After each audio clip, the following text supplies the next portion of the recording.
आज के क्लास में हम लोग क्लास 10th का जो इतिहास है उसका पार्ट 7 का ये पार्ट 3 हम लोग पढ़ने वाले हैं, जिसमें हमारा आज का टॉपिक होगा विश्व बाजार की उपयोगिता। सॉरी, ये पार्ट 2 है, यानी दूसरा भाग है इस चैप्टर का। विश्व बाजार की उपयोगिता, मैंने इसके पिछले क्लास में आपको बता दिया था कि विश्व बाजार किसे कहते हैं, विश्व बाजार क्या होता है। तो आज के टॉपिक में हम पढ़ने वाले हैं कि विश्व बाजार की हमारे जीवन में क्या उपयोगिता है, कहाँ कहाँ इसका उपयोग पड़ता है। तो चलिए शुरू करते हैं। आर्थिक गतिविधियों को स्वतंत्र रूप से संचालित होना सुनिश्चित करने के लिए बाजार के स्वरूप का विश्वव्यापी होना आवश्यक होता है। व्यापारियों, श्रमिकों, पूंजीपतियों, मध्यम वर्ग तथा आम उपभोक्ताओं के हितों को बाजार का विश्वव्यापी स्वरूप सुरक्षित रखता है। यानी कि कहने का अर्थ है कि कोई भी मार्केट हो, उस मार्केट में व्यापारी होते हैं, बिजनेसमैन होते हैं, श्रमिक होते हैं, मजदूर होते हैं, पूंजीपति जिसने पैसा लगाया है, जिसने संपत्ति खड़ा की है, मध्यम वर्ग के भी लोग होते हैं, और आम उपभोक्ता यानी आम इंसान हम लोगों की तरह भी लोग होते हैं बाजार में। यानी सभी तरह के लोग आपको बाजार में मिल जाएगा। बाजार में जाइए तो गरीब से गरीब और अमीर से अमीर लोग आपको जरूर मिलते हैं, एक जैसे लोग नहीं होते हैं बाजार में। किसानों को अपने उपज का अच्छा रिटर्न मतलब कीमत प्राप्त होता है, क्योंकि बाजार ज्यादा प्रतिस्पर्धी होता है। प्रतिस्पर्धी मतलब होता है कंपटीशन होता है।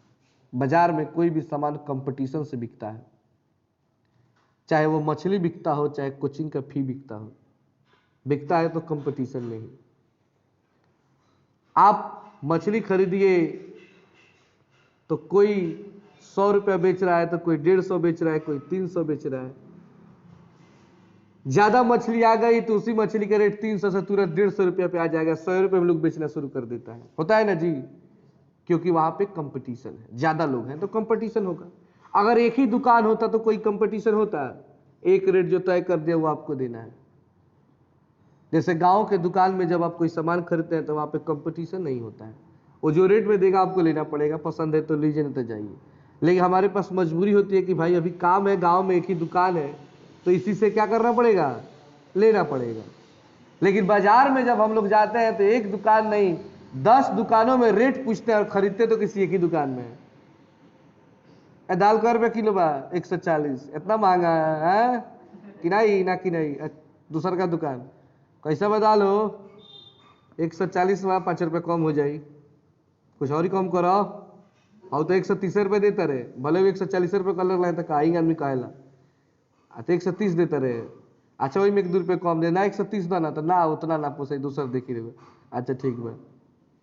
आदमी बारी बारी से दुकान को क्या करता है, चेक करता है, और जब उसे जहां पे सबसे सस्ता और ठीक मिल जाए वहीं पे वो खरीद लेता है। ये बाजार है। क्या है? तो बाजार में ऐसे ही होता है। कपड़ा भी देखिए, छठ का सीजन आ रहा है, सब कोई कपड़ा खरीदेगा, तो कपड़ा खरीदने भी बड़ा मुलाई है। खैर पुरुष वर्ग तो मुलाई कम करते हैं, इसीलिए ये लोग मार्केट भी कम करते हैं। कपड़े के दुकान में जाइएगा तो 20 औरतों में 1-2 पुरुष दिखाई देते हैं, 18 को महिला दिखाई देगी, क्योंकि इन लोगों का एक अगर कपड़ा खरीदना होगा तो पूरा दिन लग जाता है। पूरा दिन के साथ साथ अगला 2 दिन भी लगता है, रिटर्न भी 2-3 बार करना है, क्योंकि एक बार में तो होता नहीं है कोई चीज। गलती से भी किसी ने शिकायत कर दिया, का उठा ले बॉर्डर में खराब बैकर, आदमी फेरने जरूर जाएगा। और फेरने भी जाता है तो कोई एक आदमी 3-4 आदमी लेकर के, बेचारा दुकानदार का पूरा जाम लगाएंगे। बाहर वाला आदमी समझेगा गजब भीड़ बा, अंदर जाकर पता चले रिटर्न करे आई। ठीक नहीं, तो ऐसा है, बाजार है तभी तो होगा, बाजार नहीं होता तो इतना थोड़े ना करता। किसानों को अगर अच्छा रिटर्न, अच्छा पैसा अपना फसल बेच के मिलता है तो भी कहाँ से मिलता है, बाजार से मिलता है। कुशल श्रमिकों को विश्व स्तर पर पहचान तथा महत्व और आर्थिक लाभ इसी वैश्विक बाजार में प्राप्त होता है। रोजगार के नए अवसर विश्व बाजार में सृजित होते हैं। सृजित मतलब होता है उत्पन्न होते हैं। आधुनिक विचार और चेतना के प्रसार में भी इसका बड़ा महत्व है। अब हमारा टॉपिक है विश्व बाजार के लाभ और हानि। इससे क्या लाभ है और क्या हानि है? तो सबसे पहले लाभ है, उसके बाद क्या पढ़ेंगे? हानि पढ़ेंगे। विश्व बाजार ने व्यापार और उद्योग को तीव्र गति से आगे बढ़ाया। आज व्यापार इतना है कि आप देखिए मार्केट पर मार्केट बनता जा रहा है, हर जगह, गांव चौराहा, हर जगह इतनी दुकानें खुल रही हैं कि हर जगह आपको छोटे मोटे मार्केट आजकल मिल जाएंगे। पहले जल्दी मार्केट मतलब बहुत दूर दूर पर कहीं थोड़ा सा दुकान दिखता था, लेकिन ये विश्व बाजार के चलते जब पूरी दुनिया का ग्लोबलाइजेशन हो गया, पूरी दुनिया का भूमंडलीकरण हो गया, तो आज हर जगह आपको मार्केट मिल जाएगा, हर चौराहे पे 4 दुकानें मिल जाएंगी। किसी को कुछ सामान खरीदने के लिए आप ज्यादा दूर जाना नहीं पड़ता है, अपने आसपास कहीं ना कहीं बाजार होता है।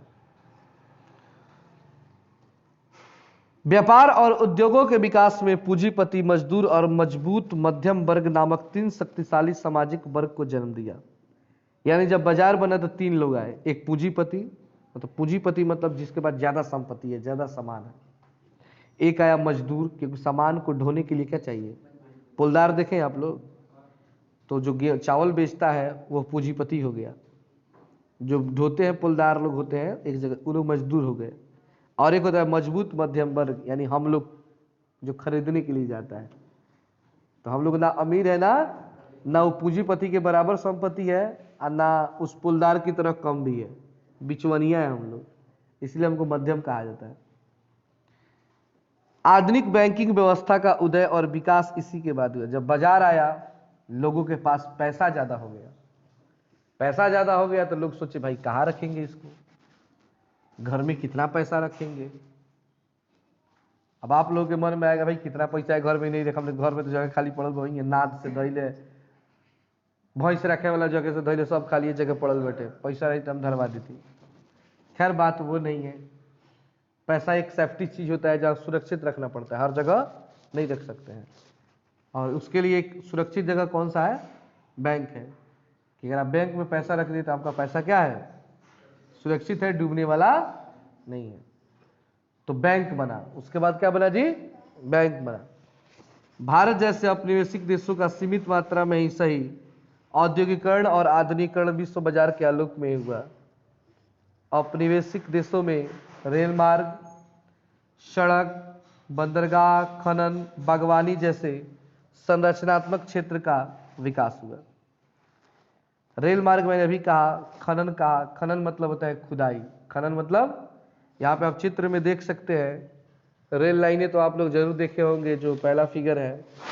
और दूसरा फिगर में आपको दिखाएगा जेसीबी के द्वारा कैसे खुदाई किया जा रहा है, और खुदाई कर करके कंपनियां या जो भी काम होते हैं, जैसे आप लोग देखे होंगे नदी में जेसीबी के द्वारा खोना जाता है, माटी खोना देखे ना जी, तो ये खुदाई कहलाता है। बागवानी तो समझते ही हैं, फूल लगाने से, देख रहे हैं यहाँ पे पिक्चर में आप लोग। उसके बाद है कृषि उत्पादन के क्षेत्र में क्रांतिकारी परिवर्तन हुआ। किस क्षेत्र में क्रांतिकारी परिवर्तन हुआ? कृषि के क्षेत्र में। कृषि मतलब क्या होता है? खेती होता है। कुछ नवीन फसलों का उत्पादन इसी का परिणाम था। नवीन फसल मतलब होता है नया नया फसल। अब वो नया फसल क्या था? तंबाकू। पहले हमारे यहाँ तंबाकू की भी, तंबाकू समझते हैं आप लोग? अरे खैनी, गांजा, चरस, तंबाकू है ये। रबड़, कॉफी, नील, गन्ना इत्यादि कृषि क्षेत्र में क्रांतिकारी परिवर्तन। दक्षिण अमेरिका, जो उस समय किसका उपनिवेश था? स्पेन ने उसको गुलाम बनाया था, और मैक्सिको में हुआ। 2 जगह पे हुआ। कहाँ पे हुआ? दक्षिण अमेरिका और मैक्सिको। यहाँ पे आप नीचे पिक्चर में देख रहे हैं तंबाकू की खेती, एक औरत है जो तंबाकू की खेती कर रही है, बगल में नील की खेती हो रही है, ठीक है। फिर गन्ने की खेती हो रही है, तो गन्ना यानी ईख तो आप लोग देखे होंगे, उसका खेती हो रहा है। विश्व बाजार ने नवीन तकनीकी को सृजित किया। इन तकनीकों में रेलवे, वाष्प इंजन, भाप का जहाज, टेलीग्राफ, बड़े जलपोत महत्वपूर्ण रहे। आप रेलवे रेल देखे हैं, वाष्प इंजन का जहाज, पनिया जहाज देखे हैं जी, आप देख सकते हैं पिक्चर में, ये रेलवे है, ये वाष्प इंजन का जहाज है, मतलब पनिया जहाज। नीचे आप देख सकते हैं टेलीग्राफ, बड़े जलपोत, ये सारे पिक्चर आप देख सकते हैं। इन सब का विकास हुआ था, इन सब का विकास हुआ था कब? जब मार्केट बना तब, क्योंकि सामान को एक जगह से दूसरे जगह तक ले जाने के लिए इन सारी चीजों की जरूरत पड़ी। मनुष्य ने किसी भी चीज की अगर खोज की है तो अपने जरूरत के हिसाब से, जैसे जैसे मनुष्य की जरूरत बढ़ती गई उसने अपने अपने हिसाब से अपने नया नया चीज की खोज शुरू कर दिया। आगे है, इन तकनीकी ने विश्व बाजार और उसके लाभ को कई गुना बढ़ा दिया। जैसे 1820 से 1914 के बीच विश्व बाजार में 25 से 40 गुना वृद्धि हुआ था। कितना वृद्धि हुआ था? 25 से 40 गुना। इस संपूर्ण वैश्विक बाजार का 60% हिस्सा कृषि उत्पादों, खनन और कपड़ा का था। शहरीकरण का विस्तार और जनसंख्या में महत्वपूर्ण वृद्धि वैश्विक व्यापार का एक बड़ा लाभकारी परिणाम था। अब है विश्व बाजार के हानि। इससे क्या हानि है? ये तो लाभ हो गया। विश्व बाजार के फैलते स्वरूप ने यूरोपीय देशों में संपन्नता के एक नए दौर को पैदा किया, लेकिन इस संपन्नता के पीछे का सच बहुत कड़वा था। विश्व बाजार ने एशिया और अफ्रीका में उपनिवेशवाद और साम्राज्यवाद के एक नए युग को जन्म दिया। साथ ही साथ भारत जैसे पुराने उपनिवेशों का शोषण और तीव्र हुआ। जब बाजार बने तो ये शक्तिशाली देश कमजोर देशों को क्या बनाने लगे? गुलाम बनाने लगे, जिसमें भारत भी एक था। कौन था? भारत। उपनिवेशों की अपनी स्थानीय आत्मनिर्भर अर्थव्यवस्था, जिसका आधार कृषि और लघु उद्योग तथा कुटीर उद्योग था, नष्ट हो गया। जब कंपनियां आई, अंग्रेज गुलाम बनाने लगे, तो लोगों को जो खेती थी, छोटे छोटे उद्योग थे, कुटीर उद्योग थे, वे सभी क्या हो गए? नष्ट हो गए, बंद हो गए। किसके चलते?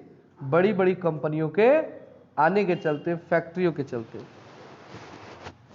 इन स्थानीय उद्योगों को यूरोपीय देशों ने व्यवस्थित नीति के तहत नष्ट किया, क्योंकि इसी पर उनकी औद्योगिक क्रांति सफल होती। अंग्रेजों को यह पता था कि जब तक ये छोटे छोटे उद्योग बंद नहीं होंगे तब तक उनकी कंपनियां चलने वाली। इसलिए ये लोग शुरू में क्या किए कि सामान अच्छे देने लगे और सस्ते देने लगे। बाद में सामान का दाम क्या किया? महंगा कर दिया। व्यापार में वृद्धि और विश्व अर्थव्यवस्था के साथ निकटता ने औपनिवेशिक लोगों के आजीविका को छीन लिया। इसे एक उदाहरण से समझा जा सकता है, जैसे भारत का कपड़ा उद्योग। 1800 ईस्वी में जहां भारतीय निर्यात में सूती कपड़ा का हिस्सा 30% था, वहीं 1815 में घटकर 15% रह गया। 1870 तक आते आते यह केवल 3% रह गया। 15% से कितना हो गया? 3%। इसके ठीक विपरीत कच्चे कपास का भारत से निर्यात 1800 से 1872 के बीच 5% से बढ़कर 35% हो गया। औपनिवेशिक देशों में विश्व बाजार ने अकाल, भूखमरी, गरीबी जैसे मानवीय संकटों को भी जन्म दिया। यानी जब ये गुलाम बनाने की जब प्रक्रिया शुरू हुई तो भूखमरी शुरू हुई, गरीबी शुरू हुई, अकाल पड़ने लगा। ये सारे संकट एक साथ मनुष्य पर आने लगे। जैसे भारत में 1850 से 1920 के बीच कई बड़े अकाल पड़े, जिसमें लाखों लोग मर गए। इस बाजार ने साम्राज्यवादी प्रतिस्पर्धा को यूरोपीय देशों के बीच पैदा किया। इससे उग्र राष्ट्रवाद ने जन्म लिया। इन दोनों का विनाशकारी परिणाम प्रथम विश्व युद्ध के रूप में सामने आया। प्रथम विश्व युद्ध ने मानवीय सभ्यता को व्यापक स्तर पर प्रभावित किया। इसने विश्व के सामने एक ऐसा संकट पैदा किया जिसकी कल्पना विश्व ने नहीं की थी। तो आज के लिए हमारा टॉपिक इतना ही है। एक नया टॉपिक होगा जो कल हम पढ़ेंगे, 2 महायुद्धों यानी 2 विश्व युद्ध, जो आप लोग क्लास 9th में पढ़े हुए हैं, दोनों के बारे में, उनके बारे में क्या असर पड़ा व्यापार पर और अर्थव्यवस्था पर, इन सब के बारे में हम लोग कल की क्लास में पढ़ेंगे।